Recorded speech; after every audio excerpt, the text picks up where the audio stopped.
নিজেদের শেষ home match তথা নিজেদের সিজনের লাস্ট যে ম্যাচ, সেই ম্যাচে দিল্লি ক্যাপিটালস লখনৌ সুপার জায়ান্টকে 19 রানে হারিয়ে দিল। তো আজকে অরুণ জেটলি স্টেডিয়ামে মুখোমুখি হয়েছিল দিল্লি এবং লখনৌ। লখনৌয়ের কাছে কোয়ালিফাই করার জন্য প্লে অফে একটাই উপায় ছিল, সেটা হচ্ছে আগামী দুটো ম্যাচই জিততে হবে। এবং দিল্লির কাছে এই ম্যাচটি জিতলে তারা 14 পয়েন্টে যেত, যাওয়ার চান্স ছিল, কিন্তু সেখানে তাদের রান রেট এতটাই কম, তাদের পক্ষে কোয়ালিফাই করা পসিবল না। তো এইরকম সিনারিওতে আজকে ম্যাচ শুরু হয়েছিল। তো শুরুতেই কেএল রাহুল টস জেতে এবং তিনি বোলিং করার সিদ্ধান্ত নেয়। তো প্রথমে ব্যাটিং করে 208 রান করে দিল্লি 4 উইকেট হারিয়ে। তো তাদের এই রান তোলার মূলে হচ্ছে ওপেনিংয়ে অভিষেক পোড়েলের হাফ সেঞ্চুরি, মিডল অর্ডারে শাই হোপ এবং ঋষভ পান্তের 30+ স্কোর, এবং লাস্টে স্টাফসের দুর্দান্ত ফিনিশ। লাস্টে তিনি 57 রানে নট আউট ছিলেন 25 বলে স্টাফস।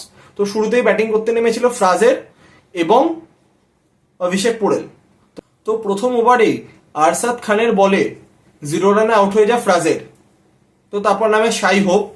তো শাই হোপ যেরকম ক্যাটাগরির প্লেয়ার, যে ধরে ইনিংসটাকে বিল্ড করা, তো তিনি সেটাই কাজ করছিলেন এবং উল্টো দিকে দুর্দান্ত ব্যাটিং করেছে অভিষেক পোড়েল।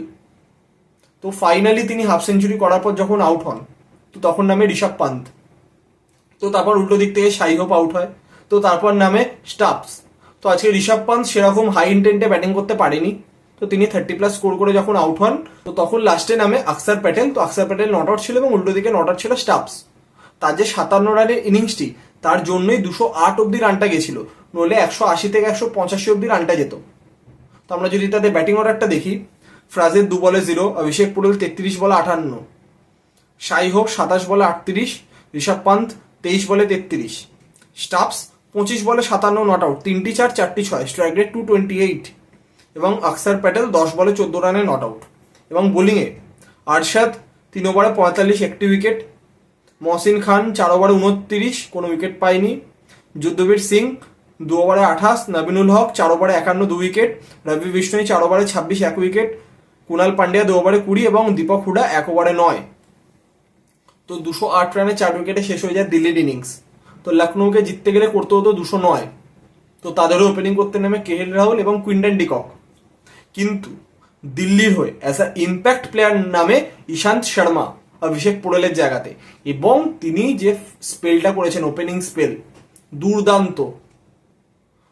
লখনৌয়ের যে টপ অর্ডার তিনি একাই নষ্ট করেছেন। কেএল রাহুলকে তিনি আউট করেছেন, কুইন্টন ডিকককে আউট করেছেন এবং দীপক হুডা এই 3টি উইকেট তিনি নিয়েছেন। তো কার্যত সেখানেই লখনৌর হাত থেকে ম্যাচটা কার্যত বেরিয়ে গেছিল। তো এই 3টে উইকেট নেওয়ার পাশাপাশি স্টয়নিসকে আউট করে অক্ষর প্যাটেল। তো যখন 4 উইকেট পড়ে যায়, তখন এটা সকলেরই জানা যে ম্যাচ কার্যত লখনৌ হেরে যাবে, অত 100-120-র মধ্যে অল আউট হয়ে যাবে। কিন্তু নিকোলাস পুরান তিনি দুর্দান্ত ব্যাটিং করেছেন। তো তিনি যখন ফাইনালি নিকোলাস পুরানকে যখন আউট করে মুকেশ, এবং অবশ্যই তার আগে বাডোনি অ্যাজ এ ইম্প্যাক্ট প্লেয়ার তার ধরে নেমেছিল মহসিন খানের জায়গাতে, তো তাকে আউট করে স্টাফস। তো যখন নিকোলাস পুরান আউট হয় মুকেশ কুমারের বলে, তখন কার্যত ভাবা গেছিল যে ম্যাচ শেষ।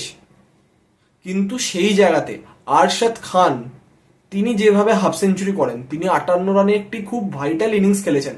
তো যার জন্যই লখনৌ অল আউট হয়নি এবং লাস্ট অব্দি তারা 20 ওভার খেলতে পেরেছে এবং তারা 189 রানে 9 উইকেটে তাদের ইনিংস শেষ করতে পেরেছে। আমরা যদি তাদের ব্যাটিং অর্ডারটা দেখি, কুইন্টন ডিকক 8 বলে 12, কেএল রাহুল 3 বলে 5, স্টয়নিস 7 বলে 5, দীপক হুডা 2 বলে 0, নিকোলাস পুরান 27 বলে 61, বাডোনি 9 বলে 6, কুনাল পান্ডিয়া 18 বলে 18, আরশাদ খান 33 বলে 58 নট আউট, যুদ্ধবীর সিং 7 বলে 14, রবি বিষ্ণু 2 বলে 2, নবীনুল হক 4 বলে 2 নট আউট। এবং বোলিংয়ে ঈশান্ত শর্মা 4 ওভারে 34, 3 উইকেট, খালিল আহমেদ 2 ওভারে 22, 1 উইকেট, অক্ষর 1 ওভারে 20, 1 উইকেট, মুকেশ কুমার 4 ওভারে 33, 1 উইকেট, কুলদীপ 4 ওভারে 33, 1 উইকেট, স্টাফস 1 ওভারে 4 রান দিয়ে 1টি উইকেট নিয়েছে, গুলবাদিন নাইব 1 ওভারে 12, রশিদ সালাম 3 ওভারে 30। তো 189 রানে শেষ হয়ে যায় লখনৌর ইনিংস এবং 20 রানে দিল্লি হারিয়ে দেয় লখনৌকে। তো দিল্লির পয়েন্ট অফ ভিউ থেকে স্টাফস আজকে যে মোমেন্টে এসে বাডোনির উইকেটটা তুলেছে, 1 ওভার তিনি বোলিং করেছে, 4 রান দিয়েছে, কিন্তু সেটা খুবই গুরুত্বপূর্ণ ছিল। এবং ওপেনিং স্পেলে ঈশান্তের বোলিং, তার সুবাদেই ম্যাচটা নিজেদের কন্ট্রোলে আনতে পেরেছে দিল্লি। এবং অবশ্যই ম্যান অফ দ্য ম্যাচ ঘোষণা করা হয়েছে ঈশান্ত শর্মাকে, তার যে 3টে ভাইটাল উইকেট। এবং ব্যাটিংয়ের ক্ষেত্রে আজকে ফ্রাজে রান পায়নি, কিন্তু Abhishek Porel throughout the season যেভাবে তিনি ব্যাটিং করেছে, তো সেটা অবশ্যই তার কাছে একটি মেমোরেবল সিজন হয়ে থাকবে এই বছরের আইপিএলটি। তো দিল্লি 14 ম্যাচে 14 পয়েন্ট নিয়ে তারা লিগ স্টেজ শেষ করলো। তো কার্যত তারা এলিমিনেট হয়ে গেল। কারণ হচ্ছে নেক্সট ম্যাচ যদি চেন্নাই হেরেও যায়, যদি ব্যাঙ্গালোর জেতে, তাহলে তাদের পয়েন্টও দুজনেরই থাকবে 14, কিন্তু দুজনের রান রেট অনেক বেশি। তো সেই জায়গাতে কোনো চান্স নেই দিল্লির, দিল্লি এলিমিনেট হয়ে গেল। এবং উল্টো দিকে লখনৌ যদি লাস্ট ম্যাচ জেতে তারাও 14 পয়েন্টে যাবে, কিন্তু তাদের রান রেট আরও কম, নেট রান রেট, তার জন্য তারাও কোয়ালিফাই করতে পারবে না। তো শনিবার চিন্নাস্বামীর মাঠে কার্যত ভার্চুয়াল নকআউট হবে CSK versus RCB. CSK match জিতলে কোয়ালিফাই করে যাবে প্লে অফের জন্য, এবং আরসিবিকে প্লে অফের জন্য কোয়ালিফাই করতে গেলে চেন্নাইকে হারাতে হবে নয় 18 রানে, বা যদি পরে চেস করে তাহলে 18.1, 18 ওভার 1 বলেতে ইনিংস যদি শেষ করতে পারে আরসিবি, তাহলে নেট রান রেটের বিচারে সিএসকে কে টপকে যাবে আরসিবি, এবং আরসিবি কোয়ালিফাই করে যাবে। এবং তা যদি না হয় তাহলে আরসিবি জিতলেও সিএসকে কোয়ালিফাই করবে, আর সিএসকে জিতলে তো সিএসকে অবশ্যই কোয়ালিফাই করবে। তো আমরা আইপিএলে এই বছরে গ্রুপ স্টেজের একদম শেষ মুভমেন্টে চলে এসেছি। তো কার্যত 3টে দল তো সিলেক্ট হয়ে গেছে, কেকেআর, রাজস্থান, এসআরএইচ। এই 3টে দল কোয়ালিফাই করছে প্লে অফসের জন্য, এবং চতুর্থ দল হিসেবে সিএসকে বা আরসিবি, এই দুটি দলের মধ্যে একটি দলই কোয়ালিফাই করবে। তো লখনৌয়ের পয়েন্ট অফ ভিউ থেকে তাদের টিম যে অতটা ভালো টিম হয়নি, টপ অর্ডার যদি ফেল করে, তো মিডিল অর্ডারে সেরকমভাবে দায়িত্ব নিয়ে যে ম্যাচ ফিনিশ করা, সেরকম প্লেয়ারের অবশ্যই অভাব ছিল। বোলিংয়ে তারা যথেষ্ট চেষ্টা করলেও একটা পয়েন্টে গিয়ে, যখন একটা পয়েন্টে দেখা গেছিল যে 160 অ্যাবাভ কোনো স্কোর যদি লখনৌ করে, তারা ইজিলি ডিফেন্ড করে দিচ্ছিল। কিন্তু তারপর যখন তারা হারতে শুরু করে, তারপর সেই মোমেন্টামটাকে তারা ধরতে পারেনি।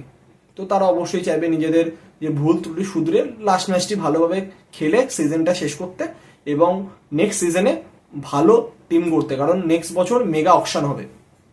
তো এই হচ্ছে আজকের ম্যাচের আপডেট। তো আবার দেখা হচ্ছে কালকের ভিডিওতে।